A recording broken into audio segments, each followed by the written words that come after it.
أعوذ بالله من الشيطان الرجيم. بسم الله الرحمن الرحيم. الحمد لله نحمده ونستعينه ونستغفره ونؤمن به ونتوكل عليه ونعوذ بالله من شرور أنفسنا وسيئات أعمالنا. من يهده الله فلا مضل له ومن يضلل فلا هادي له. وأشهد أن لا إله إلا الله وحده لا شريك له. وأشهد أن محمدًا عبده ورسوله. يا أيها الذين آمنوا اتقوا الله حق تقاته ولا تموتن إلا وأنتم مسلمون. يا أيها الناس اتقوا ربكم الذي خلقكم من نفس واحدة وخلق منها زوجها وبث منهما رجالا كثيرا ونساء. واتقوا الله الذي تساءلون به والأرحام إن الله كان عليكم رقيبا. يا أيها الذين آمنوا اتقوا الله وقولوا قولا سديدا يصلح لكم أعمالكم ويغفر لكم ذنوبكم. ومن يطع الله ورسوله فقد فاز فوزا عظيما. أما بعد فإن خير الحديث كتاب الله وأحسن الهدي هدي محمد صلى الله عليه وسلم. وشر الأمور محدثاتها وكل محدثة بدعة وكل بدعة ضلالة وكل ضلالة في النار. فأعوذ بالله السميع العليم من الشيطان الرجيم من همزه ونفثه ونفخه. بسم الله الرحمن الرحيم. الذين إذا أصابتهم مصيبة قالوا إنا لله وإنا إليه راجعون. أولئك عليهم صلوات من ربهم ورحمة وأولئك هم المهتدون.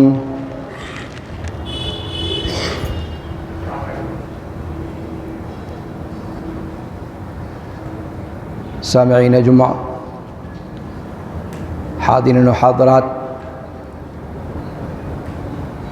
اللہ رب العالمین کی حمد و ثنا، بڑائی اور کبریائی، اور خاتم النبیین والرسل فداہ ابی و امی صلوات ربی و سلامہ علیہ پر صلاۃ و سلام کے بعد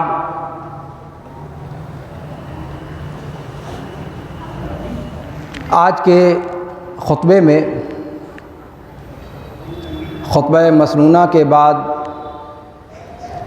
ذکر کردہ آیتوں کی روشنی میں کچھ باتیں عرض کرنی مقصود ہیں۔ اللہ رب العالمین ہمیں حق بات کہنے، سننے، سمجھنے اور ان پر عمل پیرا ہونے کی توفیق ارزانی بخشے، آمین۔ اس دنیا میں اللہ رب العالمین نے جب سے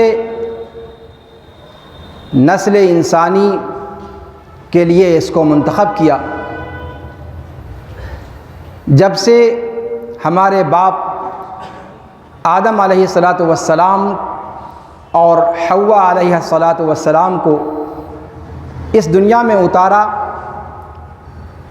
تب سے اس دنیا کو ہمارے لیے ابتلا اور آزمائش کی جگہ بنایا۔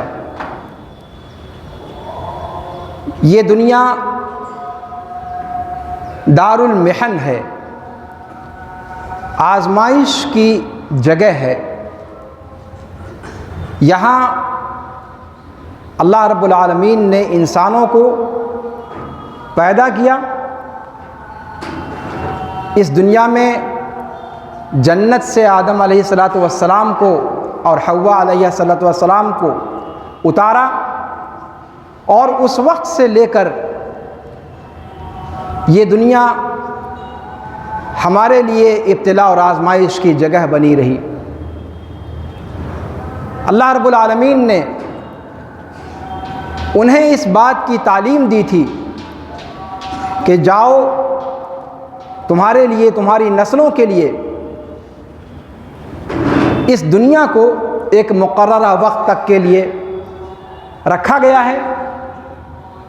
یہاں پر راہ حق پر چلنے والوں کے لیے اور راہ حق سے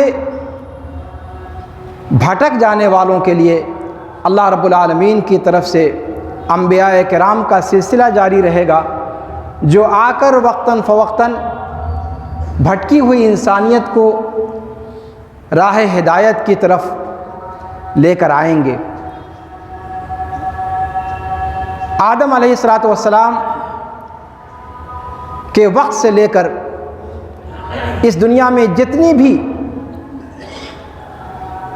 انبیاء کرام اور جتنے بھی رسول اللہ رب العالمین نے بھیجے، ان سب کو آزمائشوں کا شکار ہونا پڑا۔ یہ آزمائشیں اس دنیا کے اندر ایسا نہیں ہے کہ صرف خطا کاروں کے لیے یہ دار المحن یا آزمائش کی جگہ ہے، اور نیکوکاروں کے لیے کسی طرح کی آزمائش نہیں ہے، بلکہ اللہ رب العالمین نے اس دنیا کو سب کے لیے آزمائش کی جگہ بنایا۔ بلکہ اللہ کے رسول جناب محمد الرسول اللہ صلی اللہ علیہ وسلم نے بخاری شریف کی حدیث میں فرمایا کہ ابتلا اور آزمائش نیکوکاروں پر زیادہ آئیں گی، اور جو لوگ انبیاء کرام کی عادتوں سے، ان کی صفتوں سے جتنے زیادہ قریب ہوں گے، الامثل فالامثل، اسی اعتبار سے ان کی آزمائشوں کا سلسلہ بھی رہے گا۔ عام طور پر ہم اور آپ یہ تصور کرتے ہیں کہ اگر ہمارے ارد گرد کوئی مبتلا آزمائش ہے تو اس طرح کا تصور ذہن میں آتا ہے کہ اس آدمی نے یا اس گھرانے نے یا اس فیملی نے کچھ ایسے برے کام کیے ہوں گے جس کی پاداش میں ان کو آزمائشوں کا سامنا کرنا پڑ رہا ہے۔ عام طور سے اس قسم کا تصور آتا ہے، اور عجیب بات یہ ہے کہ حضرت انسان کوئی ایسا آپ کو نظر نہیں آئے گا جو اپنے آپ کو غلط تصور کرے۔ ہر شخص اپنے آپ کو پرفیکٹ سمجھتا ہے، ہر شخص اپنے آپ کو یہ سمجھتا ہے کہ وہ مکمل ہے، اور غلطیاں، کمیاں، کوتاہیاں، خطائیں وہ سامنے والے کے اندر ہیں۔ اور اسی نقطۂ نظر سے ہر مبتلا آزمائش کو وہ اپنی نگاہ سے دیکھتا ہے، اور اپنے طور پر یہ نتیجہ نکالتا ہے کہ یقیناً سامنے والے نے کوئی گناہ کا کام کیا ہوگا جس کی وجہ سے یہ اس آزمائش کا شکار ہے۔ وہ اللہ رب العالمین کے اس دستور کو بھول جاتا ہے کہ آزمائشوں کا ایک سلسلہ، آزمائشوں کا اور پریشانیوں کا، مصیبتوں کا سلسلہ اللہ رب العالمین کے نیکوکار بندوں پر زیادہ آتا ہے۔ آپ انبیاء کرام صلوات ربی وسلامہ علیہم کے ان کی حیات کے واقعات کو دیکھیں، ان کی زندگی کے واقعات کو دیکھیں، کسی نبی کی زندگی آپ کو ایسی نظر نہیں آئے گی جو پھولوں کا سیج رہی ہو، کسی بھی۔ اور انبیاء کرام تو انبیاء کرام، جیسا کہ اللہ کے رسول صلی اللہ علیہ وسلم نے فرمایا، اب جب اللہ کے رسول صلی اللہ علیہ وسلم کے بعد قیامت تک کوئی نبی نہیں آنے والا، تو اس انبیائی مشن کی ذمہ داری علماء کرام پر ڈالی گئی، اولیاء اعظام پر ڈالی گئی، اللہ رب العالمین کے نیک بندوں پر ڈالی گئی۔ تو اللہ کے نیک بندے، علماء کرام، اولیاء اعظام جو انبیائی مشن کو لے کر آگے بڑھ رہے ہیں، آپ کو نظر آئے گا کہ عام لوگوں کے مقابلے میں آزمائشیں زیادہ ان کا پیچھا کرتی ہیں۔ آدم علیہ السلام سے گفتگو شروع ہوئی تھی۔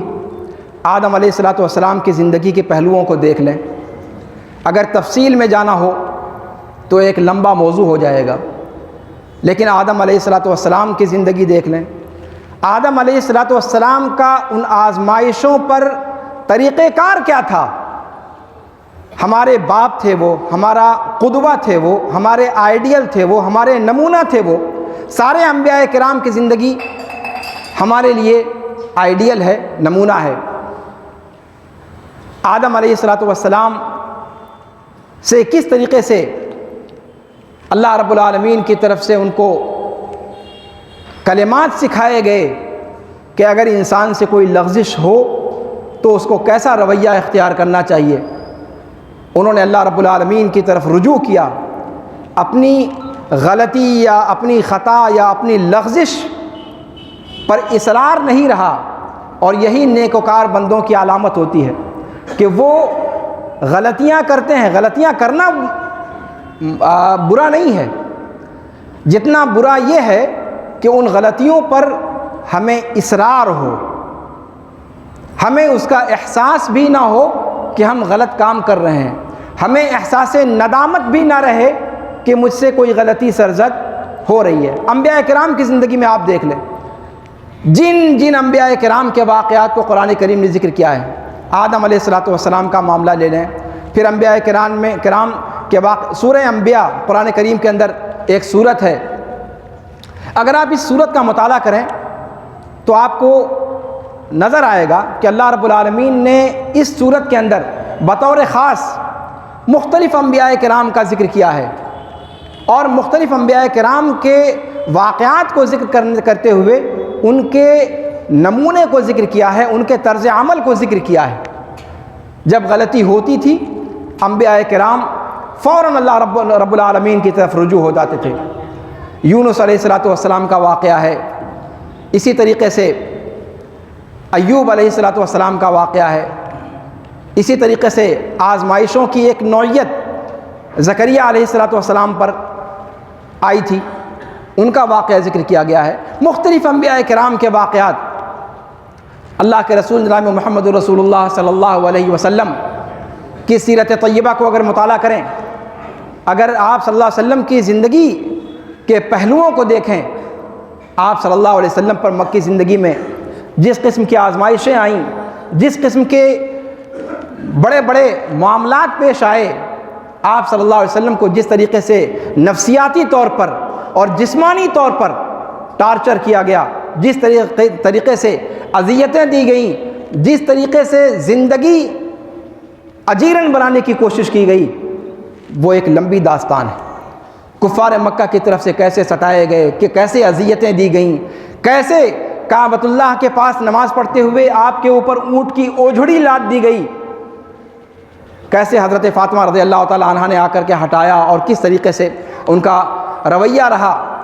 طائف کے اندر کیسے اللہ کے رسول صلی اللہ علیہ وسلم کو مبتلا آزمائش کیا گیا. یعنی ایک لمبا سلسلہ ہے. کسی ایک نبی کی زندگی کو آپ دیکھ لیں، آپ کو نظر آئے گا کہ زندگی کے تقریباً ابراہیم علیہ السلام کن کی یاد آئی؟ ابراہیم علیہ السلام کی پوری زندگی آزمائشوں سے عبارت. زندگی کے ہر موڑ پر، عمر کے ہر اسٹیج پر اللہ رب العالمین نے ان کو مبتلا آزمائش کیا. تب جا کر کے، اور شاید ابراہیم علیہ السلام کی زندگی میں جس قدر آزمائشیں ہمیں نظر آتی ہیں وہ شاید دیگر انبیاء کرام کے ہاں اتنی زیادہ نظر نہیں آتی. اور یہی وجہ ہے کہ ابراہیم علیہ السلام کو اللہ رب العالمین نے وہ مقام عطا فرمایا کہ اللہ رب العالمین نے ان کے بارے میں فرمایا کہ وہ تنہا ایک امت کے قائم مقام. ان ابراہیم کان امۃ قانتا للہ حنیفا. یہ مقام کسی اور نبی کو نہیں بخشا گیا. کیوں؟ اگر آپ ان کی زندگی کے اطوار کا جائزہ لیں، ان کی زندگی کے مختلف مراحل کا جائزہ لیں، شروعات کیسے ہوئی، حق کی جستجو میں کیسے اللہ رب العالمین کی وحدانیت تک پہنچنے کے لیے انہوں نے اسٹیپ بائی اسٹیپ اپنی قوم کو سمجھانے کی کوشش کی.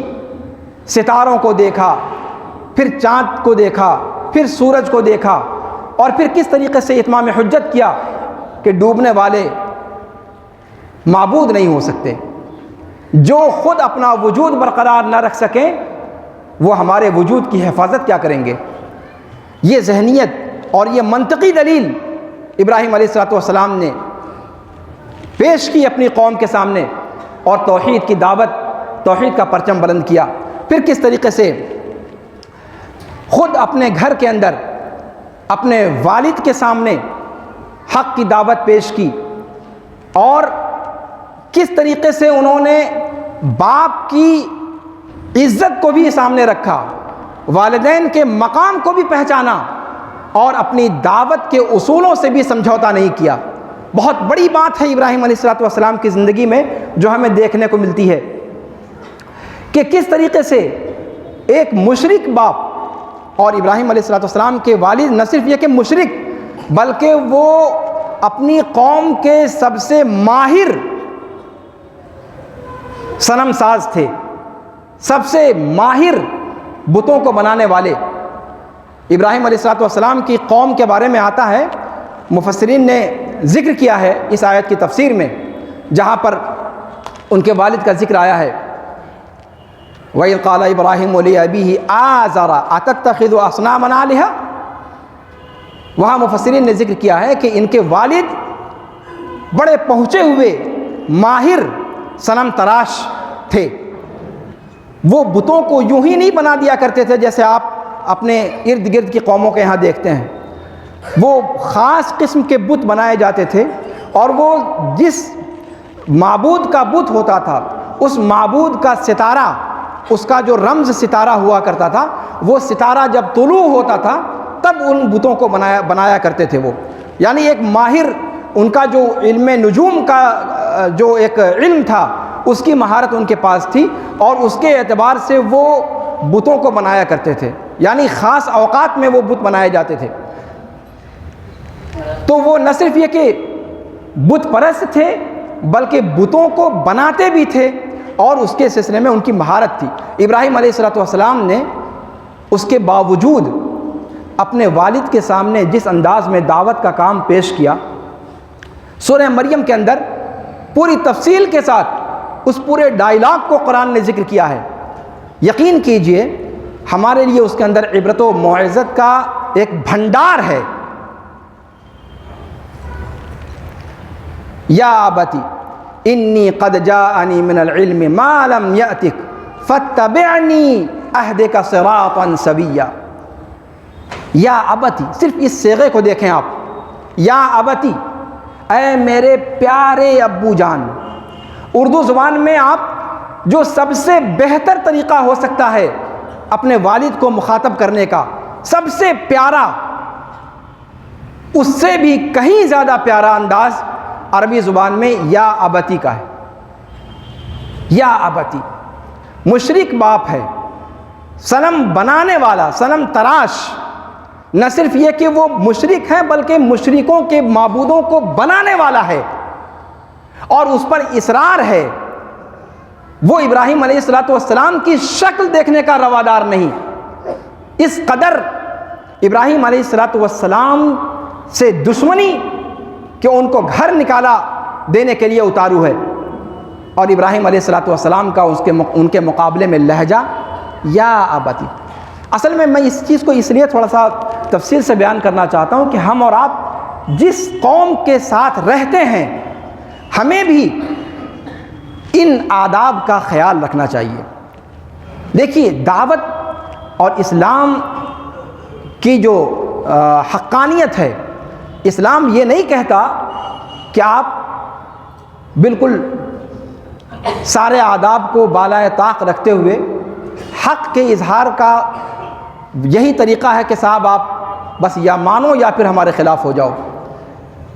یہ امریکی پالیسی ہو سکتی ہے، اسلام کی پالیسی نہیں۔ ابراہیم علیہ السلام نے اچھا خاصا عرصہ گزارا اسی گھر میں، اپنے باپ کو سمجھاتے ہوئے، اپنی قوم سے بائیکاٹ نہیں کیا، اپنی قوم سے الگ نہیں ہوئے، الگ کیا گیا ان کو، صبر کیا۔ تو ایک توحید پرست، ایک پکا اور سچا مسلمان، حوصلہ اس کے پاس ہوتا ہے، اس کے پاس صبر کی قوت ہوتی ہے۔ اگر آپ اور ہم حق پر رہتے ہوئے اگر تحمل اور برداشت کا مظاہرہ نہ کریں تو پھر ہم غیروں سے اس کی توقع کیسے کر سکتے ہیں؟ وہ تو اصلاً ناحق پر ہیں، اور باطل پھولنے میں اور پچکنے میں اس کی مثال آپ ہے۔ وہ تو غبارہ ہے، اس کا تو کام ہے کہ وہ پھولے گا، لیکن اہل حق فَأَمَّا الزَّبَدُ فَيَذْهَبُ جُفَاءً وَأَمَّا مَا يَنْفَعُ النَّاسَ فَيَمْكُثُ فِي الْأَرْضِ۔ جو جھاگ آپ کو نظر آتا ہے سیلاب میں، جو اوپر جھاگ دکھائی دیتے ہیں، وہ چاہے جتنے اوپر چلے جائیں ان کی پرواز میں کوئی ٹکاؤ نہیں ہوتا۔ ایک ذرا سا سوئی چبھو دیجئے اور وہ سارا کا سارا دھراشائی ہو جاتا ہے، سارا کا سارا وجود ہی اس کا ختم ہو جاتا ہے۔ فَأَمَّا الزَّبَدُ فَيَذْهَبُ جُفَاءً وَأَمَّا مَا يَنْفَعُ النَّاسَ، جو لوگوں کے لیے، جو انسانیت کے لیے، جو ہیومینٹی کے لیے مفید چیز ہے، وہ زمین کے اندر برقرار رہتی ہے اور اس کا فائدہ لگاتار پہنچتا رہتا ہے۔ كَذَلِكَ يَضْرِبُ اللَّهُ الْأَمْثَالَ۔ قرآن میں دیکھیں نا آپ، ابراہیم علیہ السلام نے صبر اور حوصلے کے ساتھ اپنے باپ کے ہر ظلم کا مقابلہ، باپ کا ہر ظلم سہا، اسی گھر میں، اسی چھت تلے، اور یا ابتی یا ابتی یا ابتی لا تعبد الشیطان، پیارے ابو جان شیطان کو نہ پوجئے۔ یہ جو آپ دیکھ رہے ہیں نا، آپ سمجھتے ہیں کہ یہ آپ کی کاریگری، یہ آپ کی کاریگری نہیں ہے، یہ تو شیطان ہے جو انسانوں کی حاجتوں کو بسا اوقات ان معبودوں کے ذریعے سے پورا کروا دیتا ہے، اور وہ پرستش کرنے والا سمجھتا ہے کہ اس نے پورا کیا، وہ کیا پورا کرے گا، وہ تو پتھر ہے جس کے اندر نہ سمجھنے کی قوت ہے، نہ سوچنے کی قوت ہے۔ ان سے زیادہ ہوش مند عرب کے وہ بدو تھے، عرب کے بدو کا وہ قصہ سنا ہوگا آپ نے، کچھ واقعات ایسے سیرت کے اندر بھی ملتے ہیں۔ ایک بدو تھا، اس نے دیکھا کہ صاحب سفر کے دوران جو اس کا معبود تھا اس پر ایک لومڑی آ کر پیشاب کرنے لگی۔ ہنستے ہوئے کہنے لگا کہ وہ معبود ہو سکتا ہے جو اپنے اوپر ایک جانور پیشاب کر رہا ہے، اس پیشاب کرنے والے جانور کو اپنے سے نہیں روک سکتا، وہ ہماری کیا نگہبانی کرے گا؟ اللہ کے رسول صلی اللہ علیہ وسلم کے زمانے میں جو واقعہ پیش آیا معاذ و معوذ کا، مشہور واقعہ، کس طریقے سے ان کے گھر کے لوگ باقاعدہ ایک عبادت خانے میں صفائی وفائی کرتے تھے اور باقاعدہ اس کی ذمہ داری ان کی سر، کیسے ان چھوٹے بچوں نے، صحابہ میں چھوٹے بچے تھے، دیکھیے کس طریقے سے اللہ کے رسول صلی اللہ علیہ وسلم کے زمانے میں بچوں کا ذہن کیسے بنا کرتا تھا، کس طریقے سے انہوں نے کام کیا۔ تو ابراہیم علیہ السلام نے اپنے والد کے سامنے حکمت کے ساتھ نرم انداز میں یا ابتی لا تعبد الشیطان، اے میرے پیارے ابو جان شیطان کی پرستش نہ کیجیے، ان الشیطان کان للرحمن عصیا، اے میرے ابو، پیارے ابو، شیطان وہ رحمان کا نافرمان ہے، اور جو رحمان کا ہمیشہ سے رحمان کا نافرمان ہے۔ اللہ رب العالمین کے لیے انہوں نے اللہ کا لفظ نہیں استعمال کیا۔ دیکھیں یہ سب چیزیں ہمارے لیے ایک پیغام دیتی ہیں کہ کیسے انسان اپنی دعوت کو دوسروں تک پہنچائے۔ وہاں پر وہ اللہ بھی کہہ سکتے تھے، لیکن انہوں نے کیا کہا؟ رحمان۔ اللہ رب العالمین کے 99 سے زائد نام ہیں، 99 وہ نام ہیں جن کے بارے میں اللہ کے رسول صلی اللہ علیہ وسلم نے جو بشارت دی ہے، من احصاها دخل الجنہ، کہ جس نے ان 99 ناموں کو یاد کر لیا، ان کے مفہوم کے مطابق عمل کیا، اس کے مقتضا کو پورا کیا، وہ جنت میں داخل ہو جائے گا۔ لیکن اللہ کے نام 99 نہیں ہیں، اللہ کے نام تو کتنے ہیں وہ اللہ ہی جانتا ہے مخلوقات میں سے۔ اسی لیے اللہ کے رسول صلی اللہ علیہ وسلم نے ایک معصور دعا میں سکھایا کہ اللہ ہم تیرے سارے ناموں کے وسیلے سے سوال کرتے ہیں، وہ نام جو تو نے اپنے کسی بندے کو سکھائے، اپنے نیک بندے کو، یا وہ نام جس کو تو نے قرآن میں یا آسمانی کتابوں میں اتارا، یا تیرے وہ نام جو کسی خاص بندے کو تو نے سکھائے، یا وہ نام جو تو نے مخلوقات میں سے کسی کو سکھائے ہی نہیں۔ اب استأثرت به فی علم الغیب عندک، وہ نام تیرے جو غیب میں تو نے اپنے پاس محفوظ رکھ چھوڑے ہیں، ان تمام ناموں کے وسیلے سے ہم سوال کرتے ہیں۔ اللہ کے رسول صلی اللہ علیہ وسلم نے دعا سکھائی۔ معصور دعائیں ہم میں سے بہت سارے لوگ اس وقت توجہ نہیں کرتے، معصور دعاؤں کے اندر بڑی تاثیر ہوا کرتی ہے۔ تو اس میں یہ پتہ چلتا ہے کہ اللہ رب العالمین کے ناموں کا کوئی شمار نہیں ہے۔ 99 جو کہا جاتا ہے، یہ 99 وہ نام ہیں جن کے بارے میں یہ خاص بات کہی گئی ہے کہ جس نے 99 ناموں کے مقتضا کے مطابق عمل کر لیا وہ جنت میں داخل ہو جائے گا۔ لیکن اللہ کے نام 99 میں محصور نہیں ہیں، وہ تو بے شمار ہیں۔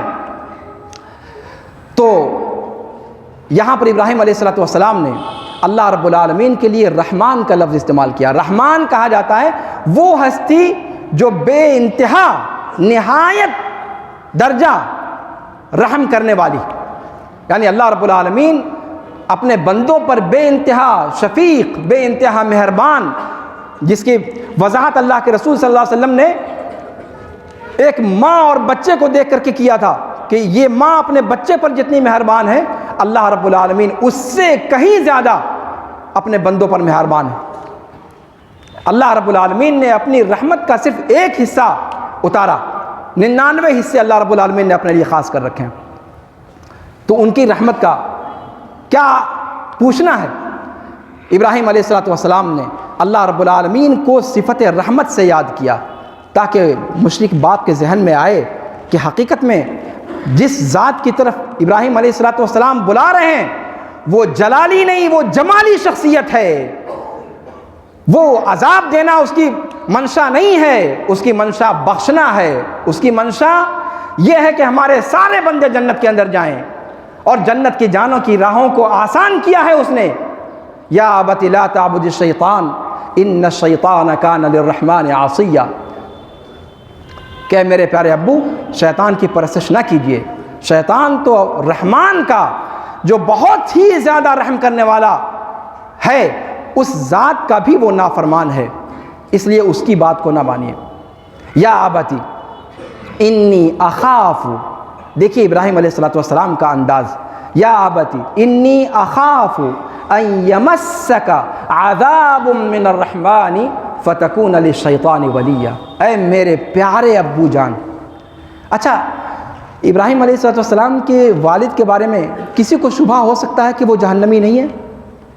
وہ جہنمی ہیں، اس میں کسی کو شبہ ہے؟ کسی کو شبہ نہیں ہو سکتا۔ ان اللہ لا یغفر ان یشرک بہ ویغفر ما دون ذلک لمن یشاء۔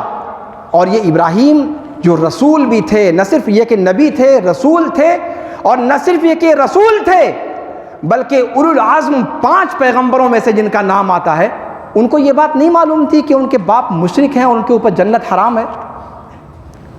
اس کے باوجود ان کا لہجہ دیکھیے، انی اخاف ان یمسک عذاب من الرحمن، میرے ابو جان، پیارے ابو جان، مجھے ڈر ہے، یقین نہیں، مجھے ڈر سا لگ رہا ہے، مجھے اندیشہ ہے۔ کس چیز کا صاحب؟ ان یمسک عذاب من الرحمن، کہ اتنی زیادہ رحم کرنے والی ہستی ہے، اس کے باوجود آپ کے جرم کا گراف جتنا بڑھا ہوا ہے، کہیں ایسا نہ ہو کہ اس رحمان کے عذاب کی ایک چنگاری کہیں آپ کو نہ چھو جائے. عذاب نکرہ کا لفظ استعمال کیا ہے جو چھوٹی سی چھوٹی تکلیف دہ چیز پر بولا جاتا ہے. عذاب بڑا والا عذاب نہیں، جبکہ بڑا والا عذاب مشرکین ہی کے لیے تو ہے، لیکن کہا عذاب، چھوٹا سا کہیں عذاب. اور وہ بھی یہ نہیں کہ عذاب پہنچ جائے، عذاب میں مبتلا ہو جائیں. یمسک، وہ ٹچ نہ کہیں کر جائے. سبحان اللہ، سبحان اللہ العظیم. یہ ابراہیم علیہ السلام کا انداز تھا اپنے والد صاحب کو تلقین کا اور حق کی راہ کو بتلانے کا. کہا کہ میرے پیارے ابو جان، مجھے ڈر ہے، اندیشہ ہے کہ کہیں اللہ رحم کرنے والی ہستی کی طرف سے کسی ہلکے سے عذاب کا ٹچ نہ آپ پر ہو جائے، کوئی ہلکا سا عذاب آپ کو ٹچ نہ کر جائے. فتکون للشیطان ولیہ. اس کے جواب میں باپ کا رویہ کیا رہا؟ بیٹے نے اپنا فرض ادا کیا، بیٹے نے بیٹا ہونے کا حق ادا کیا ایک مشرک باپ ہونے کے باوجود. باپ نے کہا، کیا کہا؟ قال اراغب انت عن آلہتی یا ابراہیم، اے ابراہیم کیا تم ہمارے معبودوں سے برگشتہ ہو؟ لئن لم تنتہی لارجمنک وہجرنی ملیہ. اگر تم اپنی حرکت سے باز نہیں آئے تو تجھے رجم کر دوں گا، سنگسار کر دوں گا. اور سنگسار بھی ایسے نہیں کہ نارمل لہجے میں، یقینی طور پر قسم کے لہجے میں، لارجمنک، یقینی طور پر تجھے میں رجم کر دوں گا. کہا مجھے چھوڑ دو، مجھے چھوڑ دو، مجھ سے الگ ہو جاؤ. ابراہیم علیہ السلام نے تب جا کر کے کہا قال سلام علیک، ٹھیک ہے آپ نکال رہے ہو، گھر آپ کا ہے، مالک آپ ہو، آپ پر سلامتی ہو، سلامتی ہو. باپ کے لیے سلامتی کی دعا کیا. ساستغفر لک ربی، میں یقینی طور پر اللہ رب العالمین سے آپ کے لیے بخشش کی دعا کروں گا. وہ ایک الگ مسئلہ ہے. بہرحال ابراہیم علیہ السلام کی زندگی کے اندر آزمائشوں کا مرحلہ، پھر کیسے نمرود، آتش نمرود کا معاملہ پیش آیا، پھر کس طریقے سے اسماعیل علیہ السلام کی ولادت 80 سال کے بعد اللہ رب العالمین نے ایک اولاد عطا کی، اور پھر کیسے اس اولاد میں بھی اللہ رب العالمین نے آزمائشوں کا سلسلہ، یعنی انبیاء کرام کی پوری زندگی آزمائشوں سے عبارت ہے. اس لیے مسلمانوں کو، اہل توحید کو، اہل اسلام کو آزمائشوں کے لیے اپنے آپ کو تیار رکھنا چاہیے. دل برداشتہ نہیں ہونا چاہیے، دلگیر نہیں ہونا چاہیے، پریشان نہیں ہونا چاہیے. آزمائشیں اہل حق کو نہیں آئیں گی تو کیا اہل باطل کو آئیں گی؟ اہل باطل کے لیے تو سب کچھ یہی دنیا ہے، ان کو تو اس کے بعد کی کوئی امید بھی نہیں ہے. لیکن ہمیں تو اصل زندگی اس دنیا میں جینی ہے. اس لیے اس دنیا کے اندر آنے والی آزمائش، چاہے وہ آزمائش ہمارے جسم سے متعلق ہو، یا وہ آزمائش ہمارے گھر بار سے متعلق ہو، چاہے وہ آزمائش ہمارے کاروبار سے متعلق ہو، چاہے وہ آزمائش ہمارے گرد رہنے والی قوموں کی طرف سے ہو، آزمائشوں کی قسمیں الگ الگ ہو سکتی ہیں، لیکن آزمائش تو آزمائش. اور اہل حق کی پہچان یہ ہے کہ وہ ان آزمائشوں کے مقابلے میں اپنے آپ کو ثابت قدم رکھنے کی کوشش کرتے ہیں. اللہ رب العالمین نے اہل حق کو مختلف قسم کی آزمائشوں سے ہمکنار کیا، تاکہ جو آزمائشیں اہل حق پر آتی ہیں، بخاری شریف کی روایت میں اللہ کے رسول صلی اللہ علیہ وسلم نے اس کی وضاحت کی ہے کہ یہ آزمائشیں اس دنیا کے اندر جو نیک لوگوں پر آتی ہیں یا کسی اہل حق پر آتی ہیں، اس کا دو فائدہ ہوتا ہے. ایک فائدہ تو یہ ہوتا ہے کہ اگر عمل کے اندر کچھ کوتاہی اس کے ہاں ہے تو ان آزمائشوں کے ذریعے سے اللہ رب العالمین چاہتا ہے کہ جنت میں اس کے درجے کو بلند کرے، لیکن اس کے اعمال ایسے نہیں ہیں کہ وہ اس درجے کو چھو سکے. لہذا اللہ رب العالمین کی طرف سے آزمائشیں ڈال دی جاتی ہیں کہ ان آزمائشوں پر وہ صبر کرے گا بندہ، اور اس صبر کرنے کے بدلے میں بغیر کسی کام کے کیے ہوئے اس کا درجہ اوپر بلند ہو جائے گا، صرف اس کے صبر کی وجہ سے. اور اس طریقے سے، اور اگر کوئی غلط کام ہے، کوئی گناہ کے کام ہے، تو ان آزمائشوں کے ذریعے سے اللہ رب العالمین اس کے گناہوں کو جھاڑ دیتا ہے. اللہ کے رسول صلی اللہ علیہ وسلم نے اس کی جو مثال دی، کتنی اچھی مثال ہے کہ اہل حق پر جب آزمائش آتی ہے، مومن پر جب آزمائش آتی ہے، تو وہ ان آزمائشوں پر جب صبر کرتا ہے تو ایسے اس سے نکلتا ہے اس کے گناہ اس سے ایسے جھڑتے ہیں جیسے پتجھڑ کے اندر درخت کے پتے پیلے ہو کر کے اور درخت سے نیچے گر جاتے ہیں. اور پھر وہ بندہ موسم خزاں کے بعد جب موسم بہار آتا ہے تو کس طریقے سے اسی درخت پر نئی کوپلیں اگتی ہیں, نئے پتے اگتے ہیں, نئی ہریالی آتی ہے. اس میں شارحین حدیث بیان کرتے ہیں کہ اللہ کے رسول صلی اللہ علیہ وسلم نے مومن جو آزمائش میں مبتلا ہوتا ہے اس کو اس تشبیہ سے کیوں اس کی مثال دی ہے؟ کہا اس لیے کہ آزمائشوں سے نکلنے کے بعد ایک بندہ مومن اسی درخت کی طرح سے ہو جاتا ہے جس پر پھر موسم بہار میں نئے پتے پیدا ہوتے ہیں, ایک نئی زندگی کا آغاز ہوتا ہے. آپ اگر غور کریں تو یہاں پر کئی چیزیں اس کے اندر قابل غور ہیں. وہ جو نئے پتے نکلتے ہیں اس کے اندر جو رنگ ہوتا ہے وہ بالکل گاڑھا ہرا رنگ نہیں ہوتا, وہ ایک ہلکا سا ہرا رنگ ہوتا ہے جس کے اندر آپ دیکھتے ہیں تو دیکھتے ہی ایک نرمی اور ایک تازگی کا احساس آپ کے اندر پیدا ہوتا ہے. آپ ٹچ نہ کریں پھر بھی جو نئے پتے نکلتے ہیں اس کی ہریالی ذرا دوسری انداز کی ہوتی ہے جس کو دیکھتے ہی ایک تر و تازگی کا احساس انسان کے اندر پیدا ہوتا ہے. آپ عبادتوں کے معاملے میں دیکھیے, ساری عبادتوں, حج کے تعلق سے ذکر کیا گیا کہ حج مبرور جو ہوتا ہے تو حج مبرور کے بارے میں کیا کہا کہ انسان ایسے لوٹتا ہے جیسے اپنی ماں کے پیٹ سے کوکھ سے پیدا ہونے والا معصوم بچہ.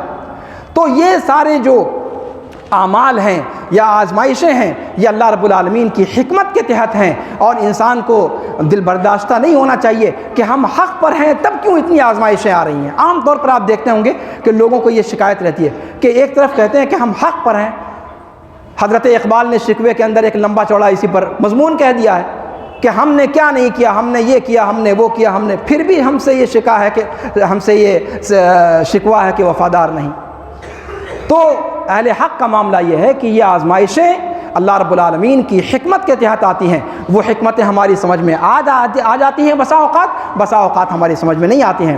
اللہ رب العالمین سے دعا ہے کہ اللہ رب العالمین ہمیں حق پر قائم و دائم رکھے. اللہ رب العالمین ہمیں اسلام اور مسلمانوں کے طریقے پر چلائے. اللہ رب العالمین قرآن و سنت کا شہدائی بنائے.